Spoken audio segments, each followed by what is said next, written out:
Jeg prøver at holde orden på mig selv, men det er meget svært. Og jeg kan sgu ikke invitere nogen ind, altså fordi det er allerede groet til. Fordi det er for kaotisk, det er alle mulige ting er der og sådan noget. Det bliver for, for tilgroet simpelthen. Og jeg er ligeglad med det, og jeg synes, jeg kan let se, at forfaldet nærmer sig. Og det er jeg bange for.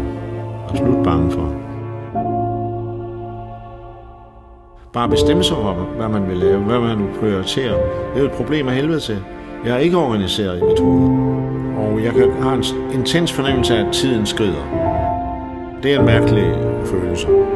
Og den er selvfølgelig i sig selv depressionsfremkaldende, ikke? Man føler, at tiden skrider. Nu er der gået en dag til, der er ikke sket en skid. Der er gået en uge til, der er ikke sket en skid.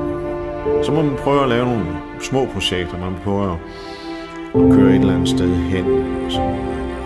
Hvad man nu kan finde på, ikke? Men det er jeg ikke så flink til. Altså, jeg er ikke så flink til at organisere ting. Jeg